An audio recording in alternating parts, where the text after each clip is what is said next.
Hi, I'm Dr. Hess and I'm an ophthalmologist. Today we're going to learn an aseptic, no-touch technique for instilling eye drops in a way that maximizes the absorption into the eye and minimizes the systemic absorption into the body. So let's get into it. You'll need the patient's medication chart, hand sanitizer, the eye drops themselves, and a box of tissues. Check the label of the drops to confirm their content and expiry date, and check the bottle for signs of contamination. Check the integrity of the cap to make sure that the bottle hasn't been opened. Explain the purpose of the drops to the patient, as well as the side effects, which often include some mild stinging, which lasts for a few seconds. Dilating eye drops can cause blurry vision, which can last up to 6 hours. So it's important that patients don't need to drive after dilation. If they do, you may need to reschedule them to another appointment. With dilating drops, there's a very low risk of inducing acute angle closure glaucoma. More on that at the end of this video.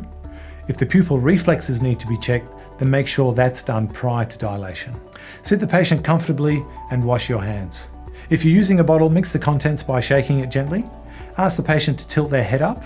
Remove the cap off the eye drop, and then using your dominant hand, hold the tip a short distance over the eye, making sure not to touch the eye, the eyelids, or the eyelashes. You can rest the side of your hand gently on the patient's forehead to help keep it steady. Using your other hand and a tissue, gently pull the lower lid down to expose the inferior fornix. Now you can squeeze the bottle to release a single drop into the fornix, and then release the eyelid and ask the patient to close their eye for 30 to 60 seconds. As well as that, ask them to occlude their punctum by pressing firmly on the medial canthus for at least a minute. Punctal occlusion is what reduces systemic absorption while increasing absorption into the eye. Now repeat it on the other side if it's needed, and if you need a second dose, wait at least 3 to 5 minutes. Remember to perform hand hygiene again after giving the eye drops. So to summarize, check that you've got the right drop with the correct content and check the expiry date. Get verbal consent, especially with regard to driving after dilation. Make sure you wash your hands and use a no-touch technique with one hand holding the drop and the other on the lower lid. And finally, ask the patient to close their eyes and to occlude their punctum. Some tips for using eye drops. Firstly, non-preserved containers are quite stiff, so squeeze them right in the middle, or what I call the belly of the container, to make it easier. If a patient's wearing contact lenses, then ideally this should be removed prior to putting drops in. If you're using single-use non-preserved drops, contact lenses can be left in if it's essential to dilate the patient.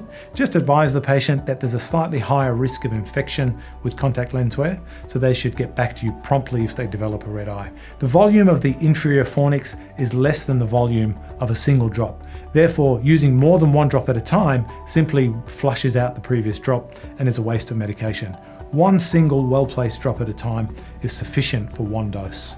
And finally, the risk of inducing acute angle closure glaucoma with dilating drops is estimated to be between 1 and 6 cases per 20,000 episodes of dilation. So unless a patient's got a documented history of angle closure, it's safe to put in eye drops. If you're unsure at all, then check with your supervisor or speak with an ophthalmologist. Thanks for watching this video. For more eye videos, visit eyeballsmadeeasy.com, and if you have any questions, feel free to get in touch.